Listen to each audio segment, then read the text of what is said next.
Yo, what's going on, everyone? This is me. I'm Elliot. I'm going to introduce our co-hosts one by one because today is the last episode of the night of the year, I should say. So, before I make my funny jokes, joining me first on the show is the man himself, the guy that already has a kid planning to go to France, and his team is about to have a plethora of jerseys. Mr. Chip, how are you doing, sir? Great. My in-laws are here, so things are going real well, and my team is totally not a dumpster fire right now. So yeah, things are great. That's a positive. That's a positive. Also joining us on the show is the guy that in 2 weeks plans on being at the Ford Madison Club, drowning himself in beer while trying to figure out what is the USMNT doing against Iran to qualify. Mr. Kyle Carr, how are you doing, buddy? Overall, I'm pretty good. I will say it's good to see my team be able to see another team's tweet, make a joke about it so much that it triggers the other team into responding. So pretty nice on that end. But yeah, it's weird that this is up. But also, this guy called the final correctly, so I get a bonus point for that. And am I wrong though? No, you're not. And last but not least, well, not last because Brandon's not here, but Brandon's going to be coming back because he has a baby right now to take care of. Is the person who just got out of class because she decided to put her job in a hellscape and work pretty much 12-hour shifts. Miss Ebbs, how are you doing, man?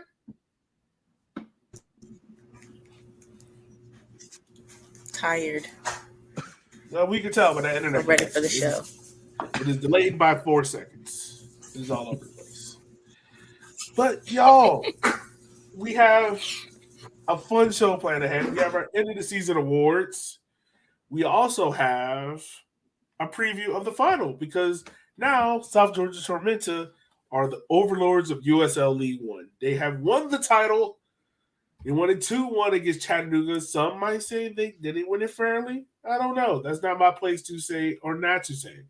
All I know is that Keziah Sterling, man, did he have the best playoff run in the 4 years of USL League One? We'll talk about it. But first of all, let's backtrack. Let's talk about this game as a whole. South Georgia, Chattanooga. Chip, I want to come to you first. What were your thoughts on how this game kind of opened up and kind of started out? That PK was bullshit. that should not have been the PK. But hey, you know what? When you're South Georgia Tormenta and it's a final, you're going to take that PK every single time and not complain about it. And that's just how the game's played. I think Tormenta definitely was the team that looked better up until that goal. They were challenging a lot. But then after that goal, you're kind of in Chattanooga time. And I was waiting for that Chattanooga goal. Tormenta seemed to kind of lay off the gas a little bit. Chattanooga was pressing. They always get some dumb ass lucky goal, and they did. And that's when I was about ready to gloat in our group chat about being right about it going to extra time.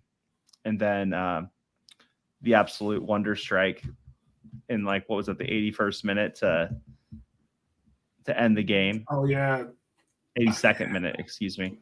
But yeah, that was crazy. I mean, it looked like great scenes despite some of the stuff with ticket prices. They had a sellout crowd for the size of the facility. So I think it was north of 2,000 people there in Statesboro. You had the giant ass dirt mountain behind the goal.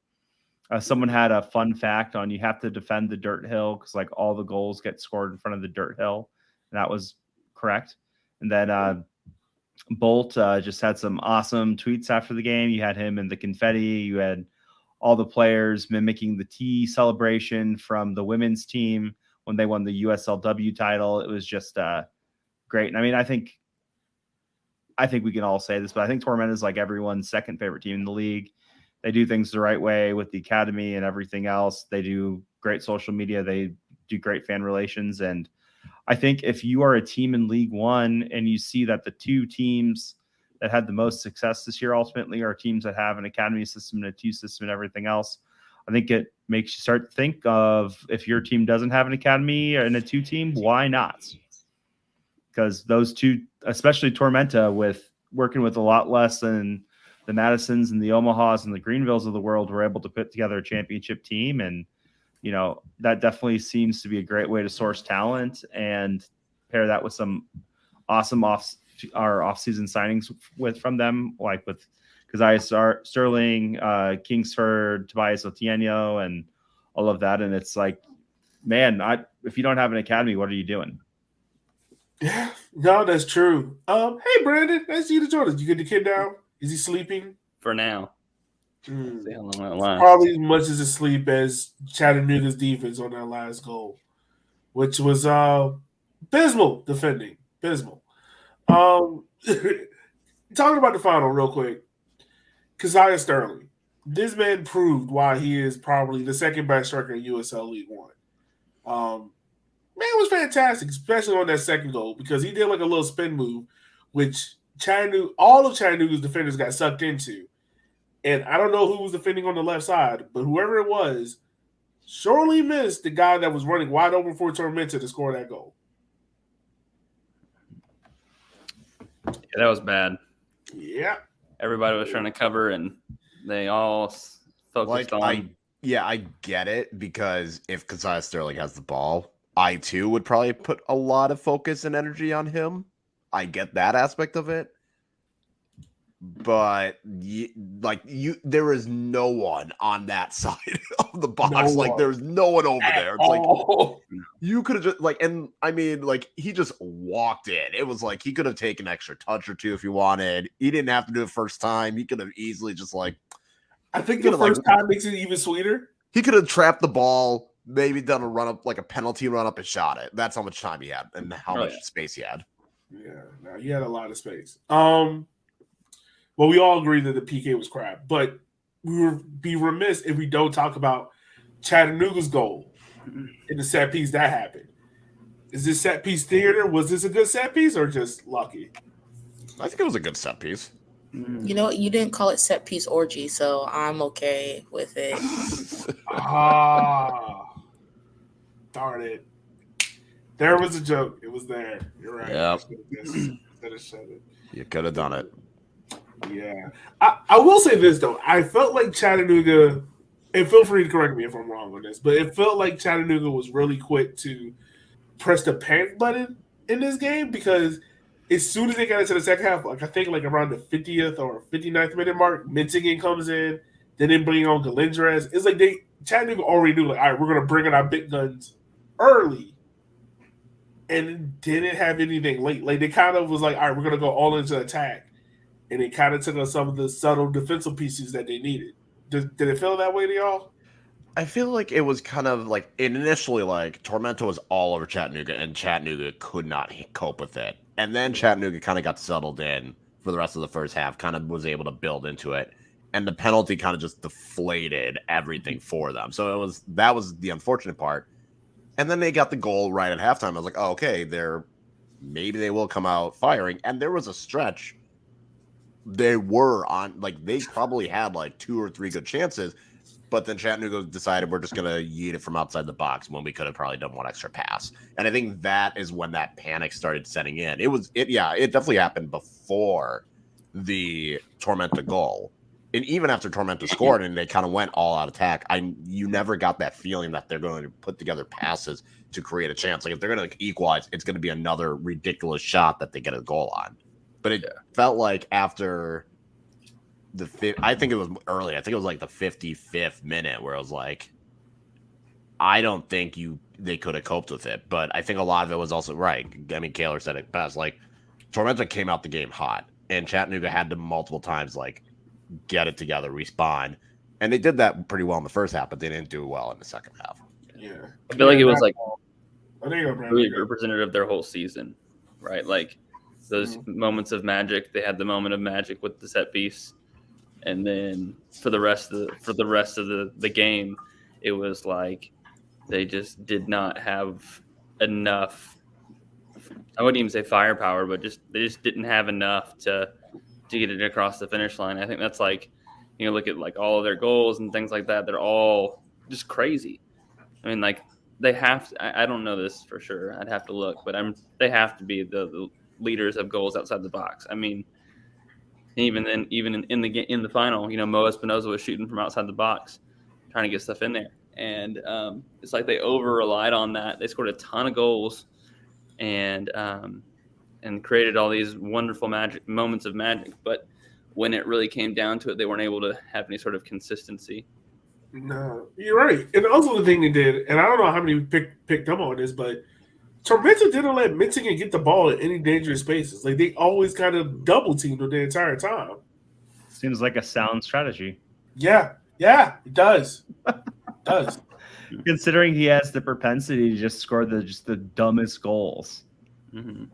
Well, dumb in like a good way, not dumb in like a bad way. Well, He's dumb always if you're shooting playing bangers. against him. Yeah, I mean, it's always like 0.05% XG goals from like completely on the opposite side, curve it around like over 180 degrees. It's like, what? I mean, How? the first goal they scored in the season against Madison was a good representative of that was going to be the theme of the season. Like it was, but I think they forced it out wide a lot. Tormenta forced Chattanooga to go wide, which I don't think Chattanooga was ultimately ready to deal with because they figured if we go through the middle, we can have Ray Ortiz kind of play more in that floating 10. We can have whoever's the striker kind of make the run behind.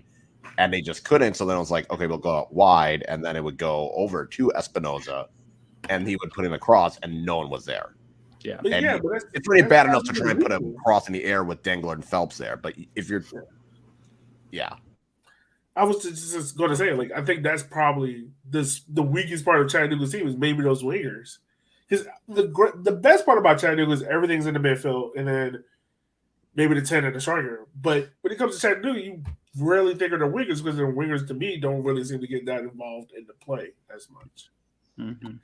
And that's what Tormenta forced them to do. It was like, hey, we're going to make you play on the wing and not allow you just to take pop shots from 20 yards out straight in goal. Like we know you want to. But yeah. Any other thoughts on the final? I know because Sterling won MVP. He was deserving of it. But I will say it was an entertaining final. Like, it was. especially Was it the best considering final? the day before you had the MLS Cup final, then you can kind of, and like this final was also pretty entertaining. Yeah. Is this the best USL League One final yet? Yes, easily. Mm-hmm. Okay. Yeah. Very much so. I wouldn't say the best off the field celebrations. I still give that to Greenville last year. Well, in 2020, where they was just like, yeah, we're gonna have interleague scrimmage, but I think John Hart's did the worm or something. I can't remember. I can't remember what he did, but still, that was still hilarious. Yeah, because I certainly get MVP. I'm pretty sure we all feel like this is probably his farewell to USL League One. Yeah. Give him some. He's gone. Yeah, definitely. If he stays, that's great. Probably. But, especially with it being Tormenta and them being the team that was the most successful, has been the most successful actually selling guys that they sign. Like, you got to imagine they're going to get rated pretty hardcore no matter what happens, but they're also going to get money from them. So that's what you want to see ultimately, I guess. Yeah. I ain't gonna lie, a real bad joke just went in my head when I read Kyle's comment about tornado warnings going off in the middle of the night and not expecting them. I'm like, what if you're an 87-year-old woman and you hear that and then you die because of the sirens and you just like, what? And then you got to explain to God, like, how did you die? I heard tornado warnings. I thought it was it. And God's like, no, Tormenta just scored. And then he just died because of that. I'm sorry. All right, I'm gonna keep the show on track because we got a lot to talk about. Yeah. That analogy was just a choice. It was, but I mean, Oh. ta-da! All right, postseason awards. Well, hold on. Before we go to that, let's take a moment to talk about the CBA that was done by USLPA. Again? Did we talk about it already? We talked about it last week. We did. Totally forgot about that. We didn't have the document out and ready. I don't still see it, so. Oh yeah. Oh, SeatGeek, but does that affect everyone? I had that in the notes too. Only It's- 2 of the teams. Yeah. It doesn't affect everyone, but I feel like it's going to be one of those things where eventually it's going to affect everyone. Yeah. Did I miss something with SeatGeek? Oh no. The league has this partnership with SeatGeek. What's SeatGeek though? So there are 10 teams right now. 8 of them are in the championship. The only ones in USL League One are Richmond Kickers and Lexington. Which I don't know how y'all buy tickets. Is it through Vivo? Ours is my pro, like Sports Pro Venue or my Pro Venue or something. Okay. Yeah. So we You know, get like promo links through Fivo, but our tickets are bought through Ticket. Like if you have a season tickets, it's through like if you ever bought like US soccer tickets, it's that account manager Ticketmaster thing. Okay, yeah, That's no. what I was saying. Yeah, Union Omaha has some jankety ass app. Yeah, I was do Vivo on it. I don't like it. So we'll see how it is with SeatGeek. I think I used SeatGeek once for Charleston Battery. It wasn't too bad. It wasn't. Wait, you get your season tickets through Fivo? Yeah. Huh? Well, I mean, also I don't pay for a season. Oh, let me take it back. I do get a season ticket, but I barely use it because I have a media pass. So I get the games for free that way. Yeah. My wife But yeah, uses no. it. So yeah, right now there's a new agreement. So the 5 teams that are joining this next year: Tulsa, Detroit City, Lexington, Mhm. Monterey, and Richmond, and then Charleston, Colorado Springs, Hartford, and Louisville and New Mexico had it previously. So they had already. So now it's up to 10. Yeah, so that should be fun. Did we go over the postseason awards? Nah, I'm mixing 2 shows in my head. This is what happened. Yes, when you we have went podcast. over the postseason awards. Okay. See, Kyle, this is why I have you. You do the hard work that I This is refuse. the only reason. exactly. It helps when I have to listen to the episode 2 or 3 times to make sure that it sounded good and could get uploaded. And this is why we love him. All right, moving on. Our team is joining. Well, is in the process of joining USL League One to see if they really do make it, because we have other teams said they were going to make it, and then they flaked on us, like Fort Wayne, Portland, New Hampshire. Is Real Central New Jersey real? And why does this team has multiple names? This is very American. Please help. They got to Dr. change the Lee. name. They got to change the name. All right. I mean, Here first, change the name. Taylor Pork FC. yeah. Look, dude, Well, Central I- New Jersey FC, Real New Jersey FC, Central New Jersey Jersey FC, Central New Jersey, Real New Jersey. Just do something, but you can't have all of it. Just chop some shit up. Mhm. Yes. Something. This Oh, is yeah. too much. Trim it down. Imagine trying to do a chant like. We're gonna keep saying that. Let's go, Real Central New Jersey FC, Real Broncos. Let's go. Let's go. Let's go, Can we do Real that Central New Jersey this quick? FC, Broncos. Let's go. It's a mouthful. You can't even like do an acronym for it either. No, well, it's just the mush at that point. But it's in like. But I think they'll figure something out because Central Jersey FC. Like, no one's thinking of Jersey over in England anymore. If you hear Jersey in the United States. So I'm not gonna lie to y'all. I'm now looking up to see what rappers are from Jersey or Central New Jersey. Fetty Wap is from Central New Jersey. Not anymore. He's not. Oh, that's good. So what let's happens see. when you try to move like $200 million of fentanyl? Yeah, that's true. Yeah, all these other rappers I don't know. They're all kind of trash. All right, never mind. That joke's How you wrong. say you don't know them and then call them trash? Well, because they're Oh, trash. yeah, they suck. Yeah, I don't know you. You're trash. You know what? If Fetty Wap did come to games, though, you'd obviously have a natural rivalry between the Rummy boys. Wait. Just let me get the Hold joke on. off. No, You'd okay, have you the go rivalry ahead. between the Henny boys and the Remy boys. Boo. Well, I'll give you that one. Wah, wah, wah. I'll give him that And one. that is, I always had this question because Fetty Wap can't see out of one eye. So like, does he get half off on glasses or like? Goodbye. I'm just saying, or like when he cries, like does he have to rub the other eye or like is it just? Okay, wait. How are we saying New Jersey? Okay, are you saying like right now there's no good rappers out of New Jersey, or just in general? Well, I'm looking at Central New Jersey, just that part. Because all the good rappers come from North Jersey. Central Okay. Jersey does not exist. Okay. Thank you. Is North Like, you can Jersey get is with the an New York Ira on that side? one. North Jersey is the New York side, and South Jersey is the Philly side, right?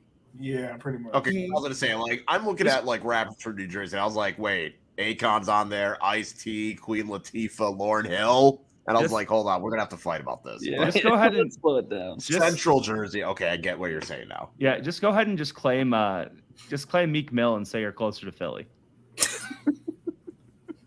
God, hey, I Meek swear, Mill's probably never been to Central Jersey in his life, but it's like, yeah, it's Philly, I guess.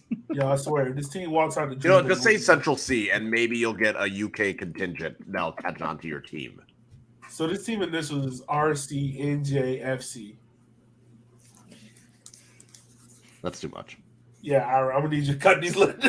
cut All right, something. yeah, Ira, before you get to USL League One, you gotta change the team name. That's the only stipulation. You don't need the stadium. You need a new team name. Just gotta cut something. All right, y'all. Well, this is the fun part of the show. This is the part where we kind of go over our predictions from the start of the year and also give you our awards. We'll save the going over our predictions at the start of the year for the end part of the show. But the awards, we'll start off first with underrated defensive MVP. So pretty much, this is the player who didn't get any love throughout the year. We thought should have got some love. So, Chip, we'll start with you, buddy. My underrated defensive MVP. Sure. Here we go. I think I'm lost in the show notes. That underrated defensive MVPs after Central New Jersey, right? Yeah. Okay, cool. It's highlighted for you. I just wanted to make sure because God damn it, Fetty Wap. Yeah. Think about I was just singing Trap Queen in my head and I can completely lost track of where I was. Well, I have Dalton Knudsen just because I don't want to get tarred and feathered next Omaha game I go to. If you guys missed it, which you probably did, Dalton Knudsen is a player for Union Omaha who's a center back. He's been there for 3 years now. Great guy. Hopefully he's 6th round, but if not, he's definitely earned whatever he wants to do after this. But he Omaha put together some stats to chirp back at the USL official account for not naming him to the defensive all team, and it was like highest mob rating for a center back. He appeared the most minutes. These are admirable things. I think Brandon aired him out and said he's a good defender. He just doesn't get stats. Yeah. So it's really kind of hard to make that argument that he is, but I would like to not get yelled at the next time I go to a Union Omaha event. So Dalton Knudsen is my underrated defensive MVP just because only one fan base thinks he should have won. And that's Omaha. All right. Next up, Kyle, got you, buddy. I went bias as well. I am saying Eric Leonard over at Ford Madison. I think when I think of Ford Madison's back line, he was an ever-present there. 1.2 tackles per 90, pretty solid, and a high tackle rate. He also had 1.7 interceptions per 90, which was tied for 7th in the league. And I think it was just like between that and his clearances, and for how short he is, the fact that he is playing as a center back, which is not his best role, and he is able to still kind of statistically be up there with Mitch Osmond, his own teammate, and some of the other defenders in the league. I just thought he was probably the glue that kept Ford Madison's defense together along with Mitch Osmond. But Osmond probably got more the statistical side, while it's like Eric Leonard, if you watch him, he was just everywhere. So I went with Eric Leonard for the underrated defensive MVP. All right. Not a bad pick. Brandon, who did you have, sir? I went with Luca Mastrantonio. I thought that, coming into his second season at Tucson, not only did I think that he did really well both on the ball and off the ball, their back line was incredible at distributing the ball. He's insane in the air, and I thought he did incredible for what kind of the hand he was dealt, if you will, playing in a team where you're pretty much always under pressure. Him and Eric Kisner, I thought were fantastic. So if we're talking underrated, like that's the guy I'm thinking of because honestly, he couldn't catch a break. Him and Skelton could never catch a break because they were always, they're on teams that, if they were in somewhere else, they might just blend in, but they were just always under pressure. And Master Antonio specifically for Tucson was incredible under pressure. So. All right, cool with me. Who do you have? So, not gonna lie, I didn't open this document until 2 minutes before we started. As always, we expect it. So you're gonna get all Homer picks. Yeah. Okay. Let's go. Underrated defensive player that didn't get as much love, Max Flick. Always. Okay. All right. Not bad. For me, I went with Shalom Duty from Charlotte Independence. Give you his stats real quick. Let's see. Blocks per 90. What? He was like 90. He had 91 block per 90. He was in the top rate of that. And then clearances per 90, he had 3.6. So he was up there. Every time I watch Charlotte in Richmond games or Independence games, he kind of already stood out as probably the best defender on the field, and Charlotte's defense was dog shit. Yeah, he kind of deserves some love. And I think like if he was at another team, like a bigger profile team in USL League One, we would talk about him a lot more if he was outside of Charlotte. So that's why I'm there. So now we move on to underrated offensive MVP. And let's see, we'll start with Chip. Kyle, we'll start with you this time. Who you got, Black? I had Irvin Para. Okay. For someone that was, top 10 in goals, pretty up there in assists, tied for fourth for goals and assists. And it feels as though, it makes sense why, considering all the strikers in this league. Like, you had Terzaghi, you had Sterling, you had McLaughlin, you had Galindras. Like, you had a bunch, like, Labovitz for a while. But it kind of felt like Irvin Para just had, like, a really good year, and we just kind of, and maybe it's just the expectation, but I was like, yeah, okay, cool. Like, good job. You did what we kind of expected. Nothing was surprised about it. So I went with Irvin Para. I just felt like he just did what he did, and everyone was just like cool with it. He made the second team, but it just felt like when we're talking about like the top strikers, we did not really mention him. Yeah, that's true. Which is unfortunate because he had a really, really good year. He probably was the face of Noco. He kept them in the playoff race at the very last second. Brandon, who do you have, sir? I couldn't decide between Corey Bennett and Louis Perez. Corey Bennett, we talked about Trezor Mbuyu all season long, but Corey Bennett Trezor Mbuyu had 16 contributions. Corey Bennett had 15. And I thought that Corey Bennett's kind of versatility and how he grew as a player this season was incredible. So I think he's one of those players who didn't get noticed a ton. He went under the radar because there was so much talk about Mbuyu. But, that dude worked his butt off, and I thought he did really well. And then Louis Perez, just because he was FC Tucson on the attack. So, the only reason they scored half the time was either him or Donnie Toya. So. Yeah, true. All right.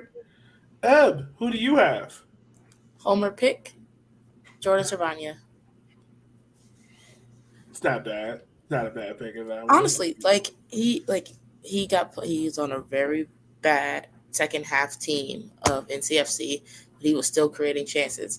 Garrett McLaughlin should have not been in the gold boot race if it was not for Servania. That's fair. I'll go with that. Can't go wrong with that. Chip, who do you have, sir? I also have Irvin Para. Again, Kyle did a really good job of talking about him, but again, he wasn't on a playoff team. They played at weird times. They played some weird scheduling. So by the time they were playing a lot of their games, they're kind of already out of the picture and out of the hunt. And so despite how good he played, unless he scored against your team, you probably forgot about him. So Para it is. Guys, I'm shocked no one said Cheney, so I put him. Guy was top 3 in shots per 90, goals per 90, and shots on target per 90, and literally was the face of Fuego's attack once Bevjev fell off a cliff. Let's not forget, we all thought Bevjev was about to come in here and fuck shit up. Then after 4 games, he was like, "Oh, I'm old. I can't be doing all this running." And Cheney took over, and he literally kept. Fuego's defense let them down, but Cheney kept them on top. And I feel like Del Fuego probably would agree with me on that. Like, he was the face of that attack. So, it is disappointing. He's probably the only player on that team outside of maybe Nathan Smith and maybe Ant-Man that should have got a look at the USL All-League team or got into one of the votes. Because were they the team that had nobody?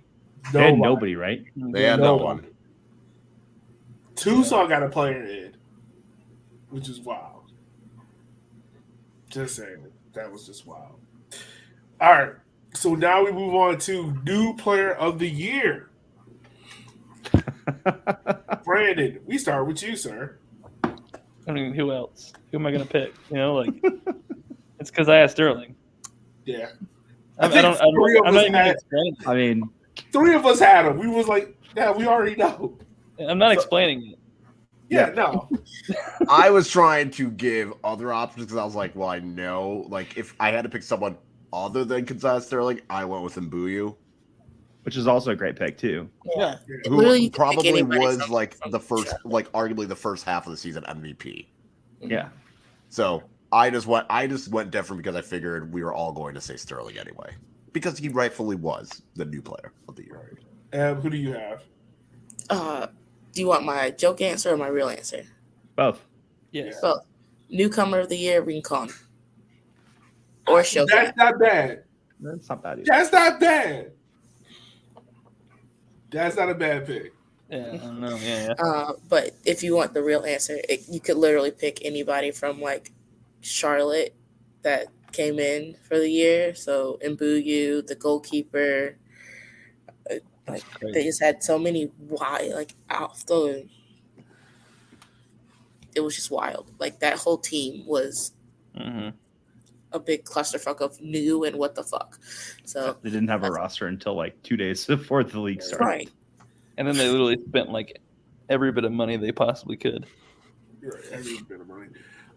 You know what? Honestly, who I would give 2 shout out to? I'll give a shout out to Kings Rajai because he did a lot of dirty work for Tormenta, and then 2 Arthur Rogers out of NOCO. He did a real good job out there. Pretty much was Damian Villanueva 2.0. That's literally what he was. Well, I thought Rogers was really good too, which is I still think it's crazy I think it's crazy that the league nominated him for MVP. I don't think it's necessarily crazy that he got nominated for MVP, if that makes sense. Yeah. I'm just laughing more at when they explain like the awards. If you go on the Wikipedia page, they'll say like individual awards. They'll say like Golden Boot, Terzaghi, 17 goals, 29 games, Golden Glove Nuhu, 9 shutouts, 0.98 average. They'll say like goalkeeper of the year for Nuhu, like the 9.8 goals. And then it'll get the defender of the year, Arthur Rogers. 80 chances created, 9 assists. That's not defending. Like what? I don't think that award is what you think it is, sir. I just laugh because like it even sounds like MVP Terzaghi, 3 braces, 3 game-winning goals, like Coach of the Year Darren for winning the regular season title. I'm just like you're having the defender of the year and you're not having any defensive stats. In fairness, he did really good defensively, but right. But I'm just dumb that I'm just laughing because it's like you see the reasoning. There and be like, that boy can shut down the defense because he was in the goal net. Hey, the best defense is a good offense, right? Right. This man whole highlight package was him attacking, and everyone's just sitting there like, that's the defender. That's defending. There wasn't a single tackle on the thing. Right. Yeah. This league. All right. We come down to the biggest surprise of the year. So this is the thing that surprised you the most. Eb, let's start with you, homie. What is your biggest surprise of the year? So my homerism one is the second half collapse of the season for NCFC. That was my biggest surprise because we built a very complete lineup, I think. that just didn't know how to finish the season, whether it was because they didn't know how to be professionals or the injury bug or whatever it was. My non-homer answer is Charlotte doing as well as they did all season and making it into the top 6. Okay. Yeah, that's not bad. I'm pretty sure that loss to Charlotte, what was it, the last game of the season? Probably stumbled over it. Yeah. This one? Oh, I was drunk in the stands. I didn't care. Oh, okay. That's a positive. All right. I had some good food in Charlotte. Yeah. Chip, what do you have, sir? I have League One success in the U.S. Open Cup. So this is only the second time that League One has participated. Second time that League One has participated in the U.S. Open Cup due to the cancellations. And so it was super cool to see. My team, Omaha played for the first time ever. I believe 9 teams made it past the first round. Omaha obviously beat 2 MLS teams, advanced to the final 8. NOCO, who didn't even make the playoffs in League One, upset Real Salt Lake. You had a couple different upsets over championship sides. I believe Tormenta beat 2 different championship sides in Birmingham and Charleston. And so overall, it was crazy to see all the success, and they arguably did better than the USL Championship in the Open Cup, which is completely crazy due to the perceived gap in talent between the 2 leagues. I think it's definitely something that highlighted the quality of this league. I know if you don't watch this league, there's probably a perception that it's not very good soccer. The players aren't very good. But watching the Open Cup this year is really hard to defend that point anymore, given the success of everyone. And it'll be interesting because I think if you're an MLS or USL Championship side next year, you probably can't take League One lying down, especially because I'd say this was probably the worst League One's been talent-wise, at least compared to 2021. And they still did really good in the Open Cup this year. So it'll be fun to see what happens next year in the Open Cup. Yeah, sure. Kyle, who do you have, sir? Oh, and Kaylor, they lost to eventual champion Tormenta, so that will hopefully take some of the sting off of it. There we go. I had Chattanooga's second half of the season surge to the title game because there was a stretch where they could not do anything correct. Their coach was suspended. They were under investigation for potentially having to miss the contract line. Like that happened as well. Like Chattanooga was a shit show. So the fact that they were able to get it together and make the playoffs, which I think we despite all that, like they're still a playoff contending team. But you go in, you win a tough game against Omaha, who defensively, again, the longer that game goes, I thought the better it is for Omaha because if you can get to a shootout with Nuhu, your odds are good. You go into Richmond, beat them, questionable refereeing aside, and even though you lost the final, like it wasn't like you got played off the field that badly. So I think just given all the shit that was going on with Chattanooga, players are tweeting, being upset about other players being signed. I think that caught me. I think that was a surprise to me, like how far they got, because I feel like, and we'll talk about it with the letdown, a different team probably collapses and falls apart, and Chattanooga just kept finding ways to win. Yeah, sure. Brandon, on to you, sir. Yeah, I mean, I thought coming into this year, Tormenta, they lose Marco Micheletto, and they sell off one of their starting defenders to the championship. They lose their striker, sell off another striker. I was thinking, what the heck are they going to do? You know what I mean? Like, I've already been roasted for it like 20 billion times, but I had them as like 10th in like my little preseason thing, my preseason standings, just because it's like they sold off all these people, and at one point it was just like, who are they bringing back? What are they going to do? And time again, they beat the odds. They were incredible, and For me, I think if I'm thinking from the beginning of the season to now, that Tormenta won the whole thing was my biggest surprise this season. I mean, like, we even halfway through, we knew they were good, but like winning the title good, we still weren't sure. I think this was crazy as a trophy, not necessarily winning the league, but just winning that trophy is insane. And that for me was definitely the biggest surprise. All right. Ab, did you already go? Yeah. All right, cool. Mine's is pretty simple. Richmond winning the fucking league because I didn't expect it. Was not expecting it. Greenville was supposed to take over us in USL League One because every time we played Greenville, oddly enough, it was 1 versus 2, and we fucking lost. Union Omaha had a shit ton of games in hand, in some way nutted to bed and didn't do it. Tormenta was supposed to get 1 seed at one point, but luckily enough, there wasn't enough games left in the regular season to hold them off. And oddly enough, Chattanooga as well. And Richmond wins the fucking league. My biggest surprise of the year. I'll take it. I need to change my underrated offensive MVP real quick. Why? My underrated offensive MVP is Jonathan Bolaños because of how underrated Richmond was. There you go. I like it. I love it. All right. Biggest letdown of the year. So I'll start off. My biggest letdown of the year was NCFC's form pretty much since mid-June. From mid-June on, they lost. They've only won 3 games. And I don't know what happened to that team. I don't know if it was a locker room thing. I don't know if it was coaching decision, injuries, what. But that team did not look like the same team to start the year off that was in, I think 4th place at one point? Yeah, wasn't the same They team. were in 2nd at one point, I'm pretty sure. They were. Right, they were. Just sad. And we're on 42 minutes, so we don't take super forever. Let's get through these picks a little quick. Kyle, you can go, sir. Ford Madison's end of the season shit show of just unable 9 games without a win. 10 the season after having a very good June and July.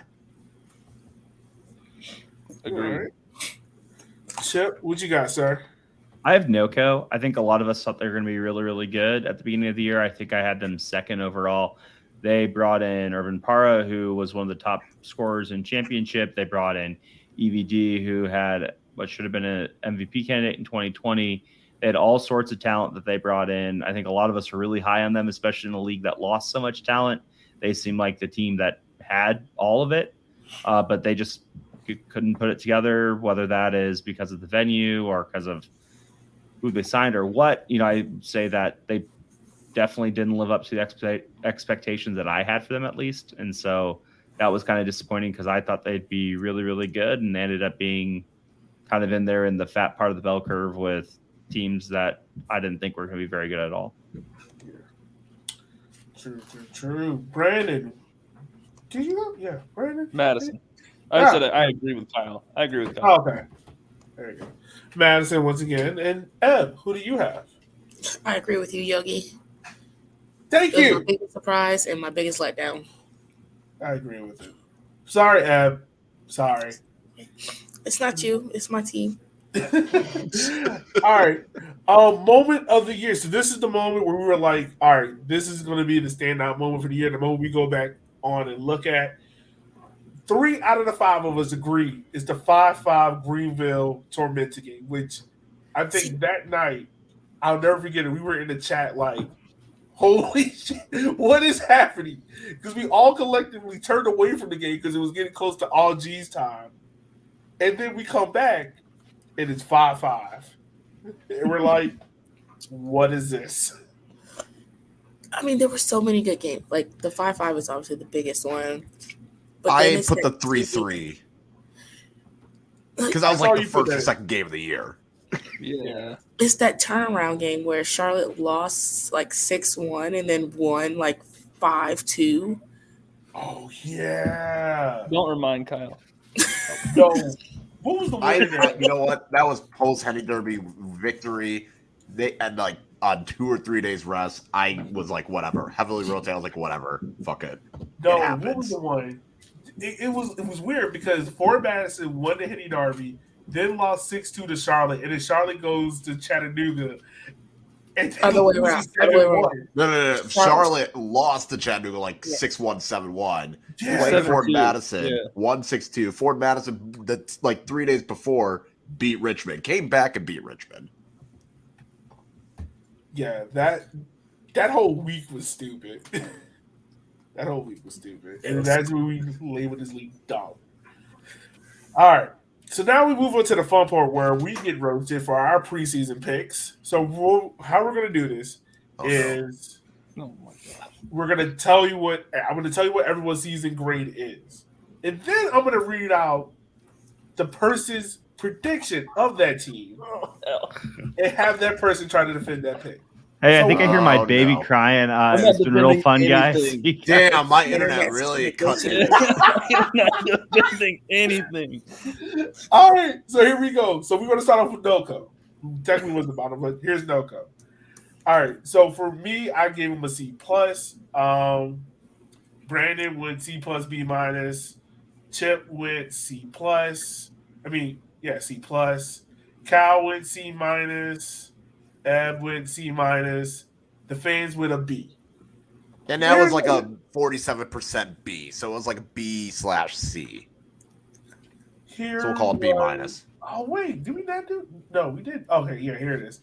Here's the preseason prediction for NoCo. Will secure a playoff spot. Donso Ulysses will make his mark on the league this season. What? I forgot Brandon, about do you that. want to defend it? Bro, he got hurt. I'm not gonna lie, he was close. They almost made the playoffs. I was gonna say they had only 15 missed the playoffs by a win. Technically, if they should have gone by goal difference like every other league, they would have made the playoffs. I'm convinced that if he was still playing, they would have made the playoffs. Oh, that's funny. All right, I move on to NCFC. NCFC across the board, D, straight up, like straight up. Here was the preseason prediction for them. They will be a play. I'm sorry. Hold on. I just need 2 seconds. All right. Whew. They will be a playoff team. May even host a game. Attendance will suffer due to off-the-field decisions by the front office, but it will be the better of the two clubs in the NCFC family. This prediction was done by none other than Eb. Eb, would you like to defend it? There's no defending shit play in the second half of the season.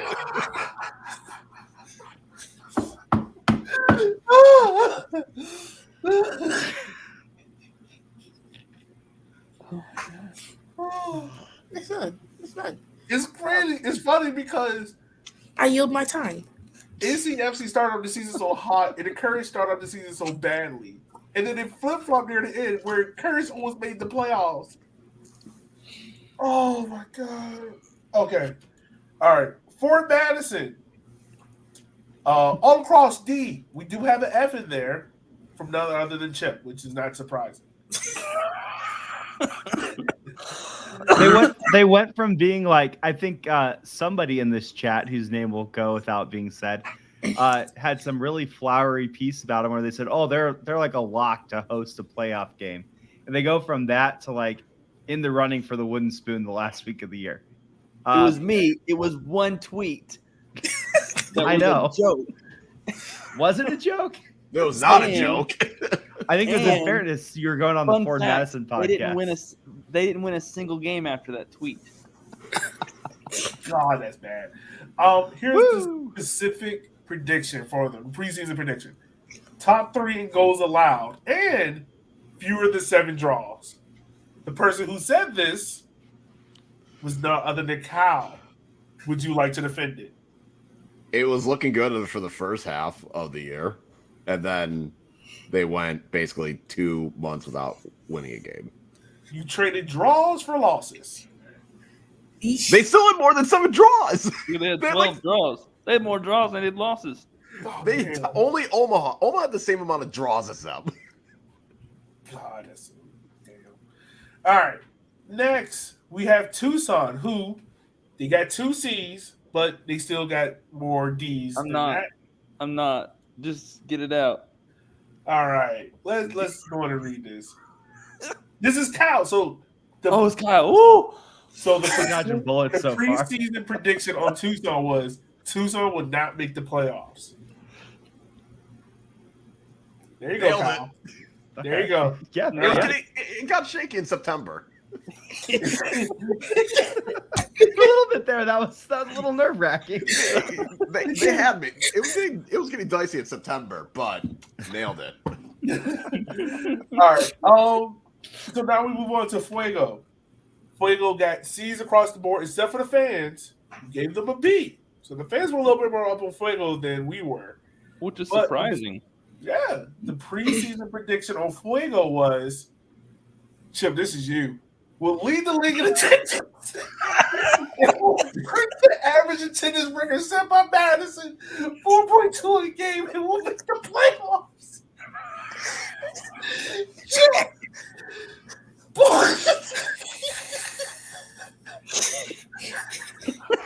So, do you guys want to know the worst? Do you guys want to know the worst part about that prediction? Oh, The worst part about that. made it A's to Madison, and it's so funny. So the worst part about that prediction was before I made that prediction, I already knew that they could only hold 3,000 people in their stadium. But I'm like, you know what? They're gonna sell out. Like they did really well. They won't beat them, but they'll sell out, and then at least I can be like, well, they sold out every game, and yeah, that didn't happen. They had $15 beers, $20 to just tailgate in the parking lot. Like there's some fuckery. Section. Yeah, there's some fuckery going on by the Fuego. I will just front to office. emphasize how wrong this prediction was. There were 3 teams that had a lower average attendance than Fuego. Yep. One of them was a team that was homeless. One of them was a team that had monsoons every other week, so they couldn't really keep fans. And the other, at the very least, built a new stadium in Tormenta. Yeah. Hey! In fact, Fuego's highest attendance was just over 100 than Madison's lowest attendance. Oh, this is hilarious. Woo! So hilarious. All right, Charlotte. They'll get him next year. Stop it. Charlotte get B's across the board. This is the preseason prediction on them. Which, by the way, I didn't realize I typed their name as a Charlotte FC. Dead last in League 2, done by who other than Ed. This was just hater. I was in my hater bag. I don't care. They didn't have any players when we had the preseason show. That's fair. They had 3 players. They could have had Charlotte FC in there, and I would have still said the same thing. I'm just laughing at the key signings for Charlotte. It just says Jan 6 enthusiast. You're welcome. You're welcome. You're welcome. Yeah. All right. Union Omaha. We went C's across the board, except for Ab and Chip, who gave them B's. So, the specific prediction, the preseason prediction on them, I'm going to them right now. Mine was Will good. make the playoffs on the last day of the season. Will not lead the league in attendance, but will still outdraw Madison. This is done by Chip. Got one of them right. Well, yeah, it was pretty close. Almost clinched before the last day. You're right. But it's pretty damn close. Like it was pretty hairy there for a bit. They were fighting it out with Tucson there for a hot second. Yeah. Well, because I think I had them. Yeah, everyone was. I had them 4th. I think I picked them 4th, and they ended up 5th. So I don't feel too bad about that.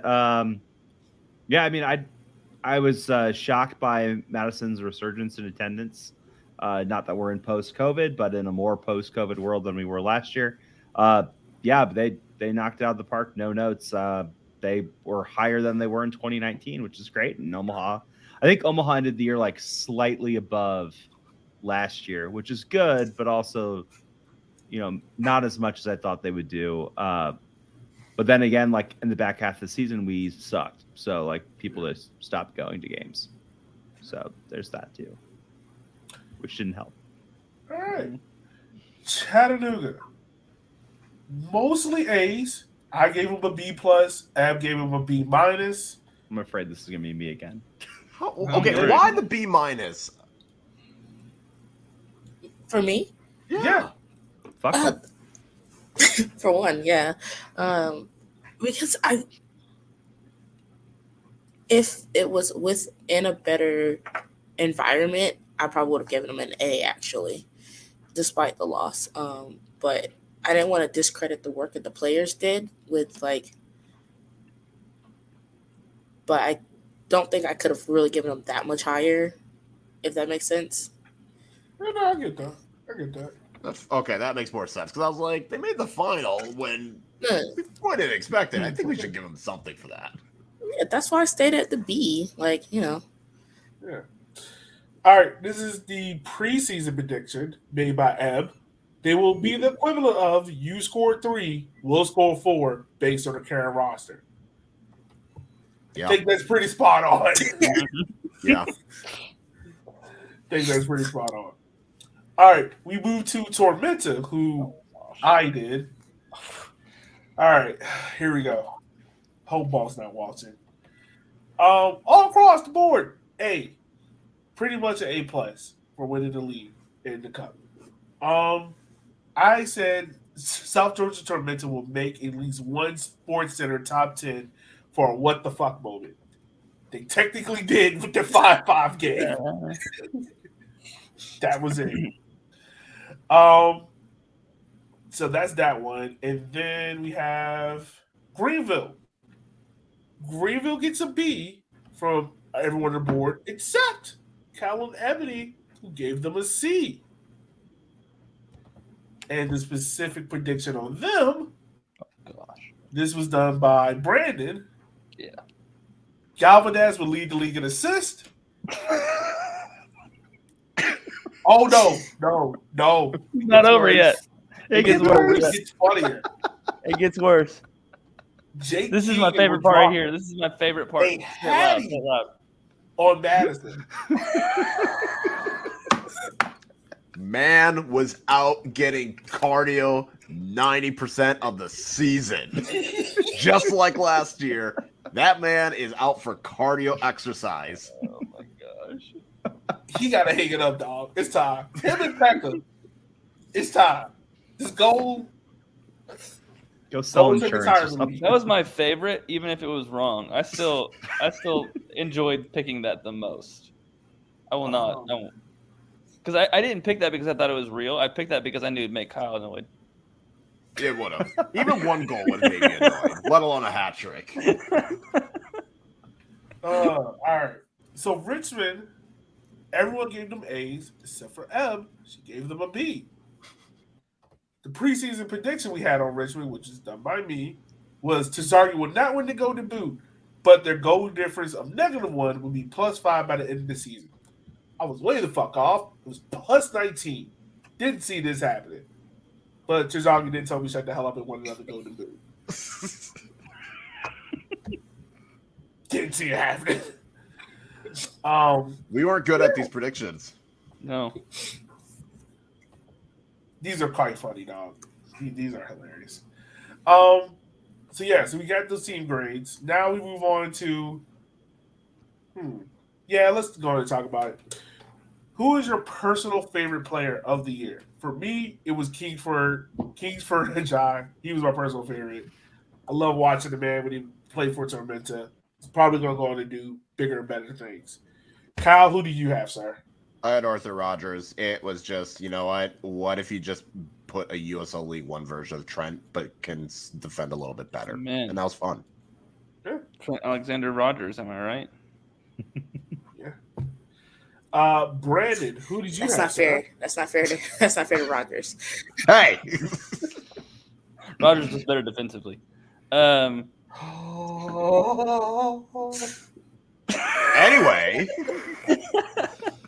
So I picked Gabriel Cabral from Tormenta. Yeah, I was trying not to be a homer on this one, but I thought Gabriel Cabral was fantastic, and I'm still actually mad about impressed Matt about that his press in the playoffs that led to the Kingsford goal. Sorry, because I had a goal. All right. Let's see.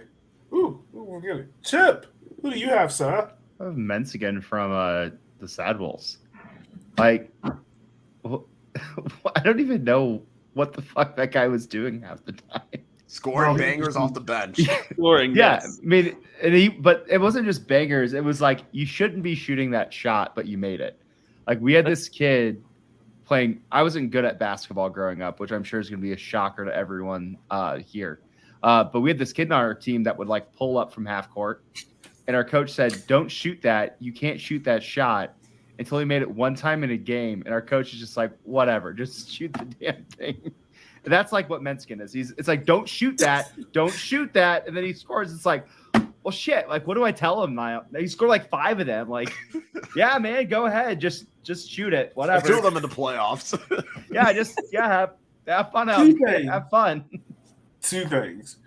I feel bad for anyone listening to the audio version of this and they just heard shoot that. 2, I can just imagine Chip as like a 10-year-old on a basketball team. Like, I don't want to play. I'll just do the team taxes and whatnot and save us a bunch of money. I was really good at passing the ball the second I got it. Let's go. Yeah, there you go. I'd get the ball. Stop. There you go. I don't think I got defended when I was out there after a while. Oh no! But it was Y ball, so you had to play everyone. So I just was like, I don't want to be here either, man. Oh man. The worst part was our coach was my dentist, and so he's told my wife about my basketball playing exploits.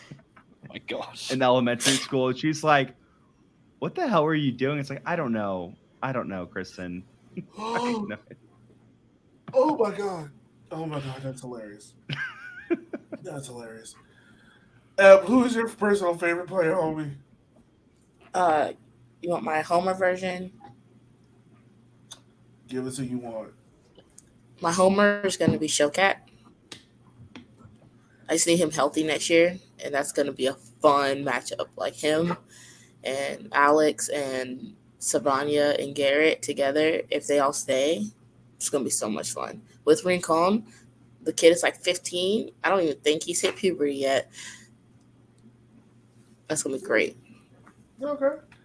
All right. So before we go into our breakdown, what each team needs to work on for the offseason, I'm going to read off who we thought our picks were for newcomer of the year, golden boot, assist leader, defender of the year, keeper of the year, coach of the year, and whatever.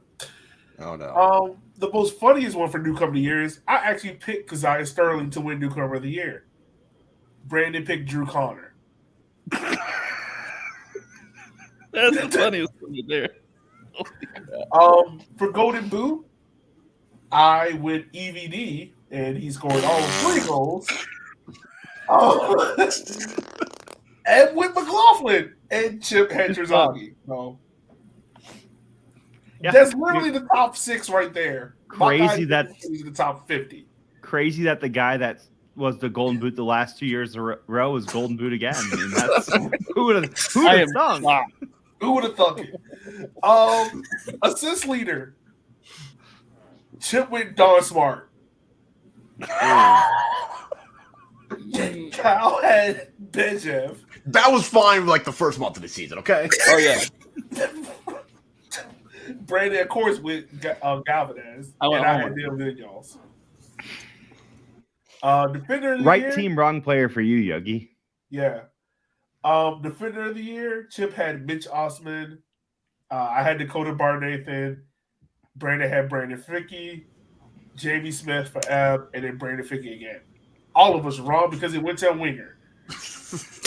This is great content, but can we not do this next year? Oh no, we're doing this next year. I gotta redeem myself. Goalkeeper of the year, I went Pablo O'Hara. Yeah, I was wrong. Paul Christensen was Brandon and Kyle. Knew who was Chip. You were right. And with Nick Holiday. Yeah. Coach of the year. Oh, I went Ian Cameron, which I was close on. You should I have won. only would have had my person in there. Probably should have won. Chip with Zayed, Brandon with John Harks, Eb with John Bradford, Cal, of course, with Jimmy Obleda. Wah, wah, wah, wah, I got wah. nothing for that one. Hey, right team, wrong guy. Almost. I got nothing. You had the wrong coach with the right team for the. I had the first name right. Yeah, hey, it's Jimmy. Yeah, just say Jimmy. Dark Horse MVP. I went Bolaños, Kyle with Cassini, who he quit on your team after he had the kid. Let's just call it what it was. That man retired. There was a stretch. It wasn't looking that far off. It wasn't. But after he had that kid, he was like, whatever, Madison. Chip said some Omaha guy that would end up scoring 12 goals. Which he was only off by 1. Yeah, Mesa had 11. Okay. And Alan and Brandon went Gomez again. Yeah. MVP, God, I went EVD. Kyle went Juan Galindres, and then Ab Chip and Brandon all went Para. You know what? For having the Twitter fingers, I think he's an MVP on the Twitter fingers. Yeah, he is. He's up there. And then the Vibes Team of the Year. Kyle, Eb, and Chip all went Tormenta. Brandon went Tucson, and I went Fuego. Brandon might be the most correct there. There was some vibes going on. The vibe of all of our games start after midnight Eastern Standard Time because of the monsoon season. We go from the worst team in the league to like be pretty damn close to the playoffs. Yeah. It was fun. It was fun there for a stretch. It was. I had a lot of fun at 2 a.m. getting ready to regret my day at work. And then Chaos was, I chose Chattanooga, which is not wrong. Probably correct. Most correct. Cal went NoCo, Ed went NoCo, Jim went Omaha, and Brandon went NoCo. I feel like I won that one. Yeah. Yeah. I feel like I won that one. Yeah. I'll give that to you.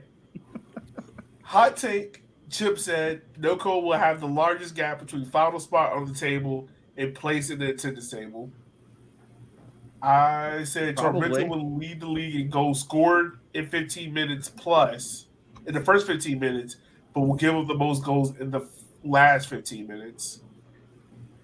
And Kyle said a USLT will make it to the 4th round of the US Open Cup. Got that. Yeah, that's fun. Thanks, All right. Omaha. Thanks, Omaha, for that prediction. There we go. All right. So we won't spend too much time. We'll take 2 minutes per team. I think mine was anyone right, got a too. clock? Huh? I think mine was right too. I think because it would either be them or Madison who had the highest gap. Because Madison was first in attendance and 9th in the table, and NoCo was 7th and last. Yeah. No, so it'd be Madison. Madison had the biggest gap. All right, y'all. Never mind. Don't listen to me. So we can speed it up a little bit. We all made our thoughts on what easy need to do, but we'll do it like this. I'll give you 30 seconds. I'll give you a team. Tell me what they need to work on for the next season. I mean, on the off season to be ready for next season. Okay.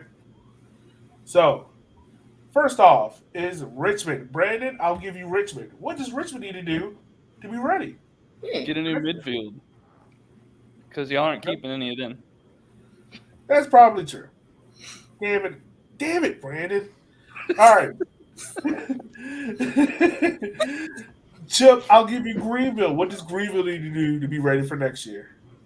I said they need to resolve the lingering stadium issue. I think they've got to stay, Brandon, to be at early college again next year, but I don't know. So it's up in the air. I know that we're not staying there. I mean, I haven't heard anything, but there was a goodbye. Yeah. On So the last game of the season. They don't know where they're playing next year, and we saw how that worked out for NoCo all year. So hopefully, they get something permanent with a new stadium deal with the city. I know they're working through some of the various localities there and finding something, but hopefully they have somewhere to play next year. Right. Otherwise, that would be a very unceremonious end to Greenville. Very sad. on my end too. Sure. Kyle, I'll give you Tormenta. Reload because all their players are leaving. Everyone's going to pick apart that team, so reload. That's what happens when you win. Yeah, it is. Chattanooga. I think they probably need to figure out a better identity for next year. That's probably what they need the most because there's no way you can continue with that group or whatever's left of it because it looks like there's some pieces leaving and take all of that negative energy into next season and think that it's going to be okay. Okay. Yeah, light a match and walk away. Right. Pretty much. Pretty much. Am I missing somebody? What the hell happened? Okay, never mind. My fault. The thing just loaded stupidly. Union Omaha, Chip. What do they need to do? Your own team. Yeah, I said rebuild appropriately. It's going to be kind of a weird rebuild, I think, this year.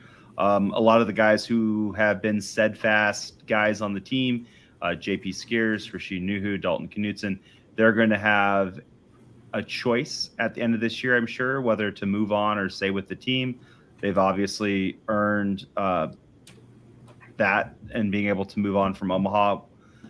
Will they not? I don't know. But then there's also a lot of guys who maybe we shouldn't bring back. And you're going to have to make some hard decisions on where to cut where, especially because you'll have to backfill. I think Omaha is a team that was lacking at every single level but goalkeeper this past year. And so hopefully you get to keep some of the senior guys and some guys develop and you bring in the right guys. But it's not like 2020 into 2021 where there's one or two easy things to fix. You're looking for fixes up and down the field. And on top of that, some of the best guys are probably leaving. So it's going to be messy. All right. Kyle, I'll give you Charlotte. What do they need to do? They need center backs. They need to learn how to defend. So start with a center back, figure out how to defend, and that might help you. Okay. Well, question for you. Don't they have to rebuild an entire team now? Because that's about to be picked apart by Charlotte? Start with center back then. Regardless, start with center back in whatever rebuild. True. Brandon, I'll give you Fuego. What does Fuego need to do to be ready for next year? I think they just need to be more positive next year. I thought they were kind of I thought they were really negative as far as their it's kind of their approach to the game and forcing them to a lot of counterattacks and things like that. So, they spent most of their game just passing around their own half. And I think it'd be nice to just be a little more positive on the ball. All right. FC Tucson we had on the list. I had them as they gone. We need to talk about them. They're gone. So we'll move on to the next team. Fort Madison, Kyle. What does Madison need to do? Do you want a solo cam for this, sir? No, it's pretty simple. I would like them to have a striker that is clinical. They have not had one in the existence of the team. It'd be nice to have one for once. Right. I'm not saying they need to win the Golden Boot, but I need to at least feel confident that if they get the ball around the box and they shoot it, it might go in. Okay. NCFC. What do they need to do? I also think they need to figure out their identity. If you're going to push this path to pro, but you're not really going to set these kids up for success, then you need to stop pushing that. So do you look more towards the Tormenta model? Because that's a really good model that's working really well for like their women's team, their men's team, their academy, or do you look somewhere else? And if you're looking somewhere else, you kind of need to state that so that people know what their expectations are so that we can build this team properly. All right. And last but not least, Chip, I'll give you NoCo. A place to play. They're going all over Colorado with their bindle, and they just need somewhere to play at, a real place. Find a real. That's it. Right. Find a new home. You shouldn't be the away team every single game you play in a year. No. You should not be. All right. Before we get into our last thing to wrap the show, put a nice bow on it. In the preseason, we made a USL All-Star 5-a-side team. You guys ready to hear these? These are funny. Ugh. Brandon, I'll start with you. At forward, you had Galindres, Keith Fernandez, JP Sears, Noah Frank, and Akira. Not bad. Not bad. Hold on, wrong one. Okay. You had Showcat, Sukau? Justin Suko. Okay. Avon, Jamie Smith, and Akira. All right. Not bad. Yeah. Who's about Ivan? Because you just put Ivan. I didn't hear you. What? You just put Ivan. Who is that? Oh, The wait, I Russian don't know. guy. Like Magalas, who retired? You know how long ago that was? I don't even remember anymore. Oh my god. All right. Kyle had Ivan Para, Lucas Coutinho, Tobias Otien, Noah Frank, Rashad Nuhu. Oh, it might have been Para. Sorry. Yeah, probably. Yeah, Irvin instead You of put Ivan. Para as a defender? Wait, then no, it wasn't Para. I'm still convinced it's Magalas. I think it's Morales. Which, I mean, if he was still in the league, fair. Yeah. Okay. Other than Coutinho, I felt like the rest of those picks weren't completely ridiculous. No, they're not bad. Coutinho's still fun. He just didn't play that much. Yeah. Yeah, be he fun. was fun to watch. Yeah. Chip, you had Ivan Para, JP Sears, Noah Frank, Mitch Osman, and Akira. Yeah, no notes. I guess there's people that I would put on there instead, knowing what I know now, but that's not a horrible team. God. Like Arthur Rogers would be great on that team instead of Noah Frank. Yeah. Arthur Rogers is what we thought Noah Frank would be. Yes, exactly. Well, in fairness, Noah Frankie played all of 100 and something minutes. He was injured for 90% of the season. So Yeah. that's- Yeah. Just assume I meant Arthur Rogers instead of Noah Frankie, and that's a pretty damn good team. I was so disappointed. I was at the game where he got injured the first time, and because I was so hyped for him being on Greenville, and then I saw him fall and mess up his shoulder, and I was just like, oh my gosh, I don't know what's gonna happen. So, you guys ready to go on to the next category? Nope. No, Go through your shit. I'm done. Oh, Go through your shit. okay. All right. It's not even that bad. It's not good. Half my team got bitch or is done for the rest of the season. Oh, all right. I had Grant McLaughlin, who, in fairness, made the USL League All-Star team. In fairness. I had EVD as my midfielder. The glass cannon himself. I had Dakota Bar-Nathan. I had Nathan Smith, and I had Pablo Ihara as my goalkeeper. Oh, God, what was I thinking? Oh. Next year, we should keep a point. We should figure out a point system and see whose team scored the most over the year. Or not. Let's So we're just doing not do that. fantasy. Yeah, we could Let's just don't do that. So we're doing we could just fantasy not USL keep League practice 1. Good. All right. What a mess would that be the first couple weeks of the season when 3 teams play? It's well, shit, I guess I gotta cut everyone from my team and get 5 guys from NCFC so I can win this week. I think my favorite's going to be Rashid Nuhu. someone's going to be out, and all of a sudden you're just going to be oh yeah, they're not playing this game, and we just don't know when they come back. No. There's no injury report. You're just gonna keep on hope that your like star player is gonna come back next week, and then you just don't show up the rest of the season. Can you imagine you Omaha fans DMing like Madison players be like, "Hey, I need you to play this week. I got you in fantasy, dog."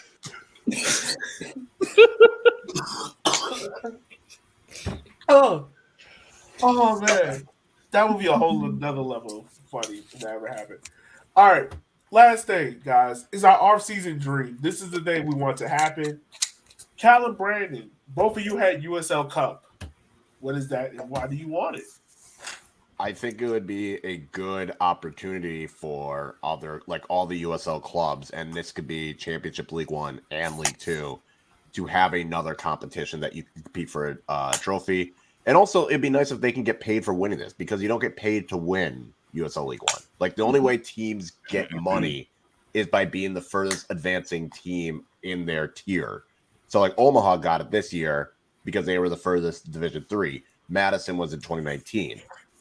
But like that's the only way they're making money unless they sell players. So I think it would be a nice and plus it'd be a nice revenue builder for having gate receipts. If you make it far, you can get a nice little cash thing. That's why I think it would be a fun competition too. Yeah, and the price pool for US Open Cup I think was like $15,000 for the third division team. So it's like half a player before taxes. Yeah. I didn't think through it that well. I just thought I liked the idea of Tormenta beating up on Birmingham more than once. Twice a year. Twice a year, yeah. Well, I think that's the other piece of that question as well. Do you guys think that MLS is going to try to snake their way out of the Open Cup? So then the Open Cup kind of becomes the de facto USL Cup plus Visa? No, because as long as it has a CONCACAF Champions League spot, no. Yeah. You might get the top tier teams, like the teams that make it the CONCACAF Champions League even, but the teams that don't make it, they'll probably stick around in it. Chip, you have heavy expansion in the offseason. Why would this give you your sexual fantasy desires? Is that what this was? I don't know. Wait, hold on. I need to rewrite mine. Yeah, I had the wrong thing then.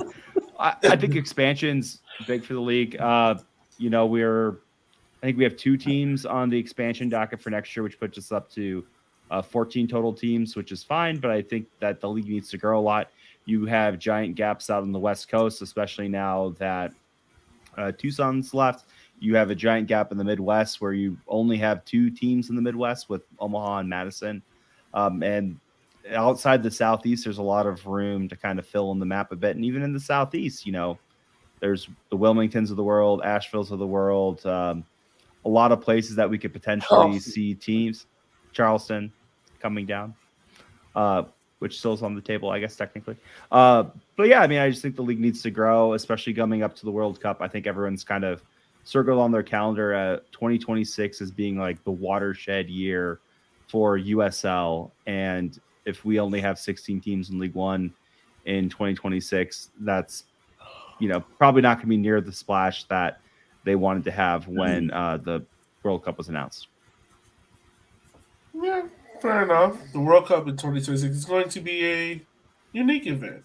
Hopefully by then, Real Central New Jersey FC, SC United would have cut a couple of names by then.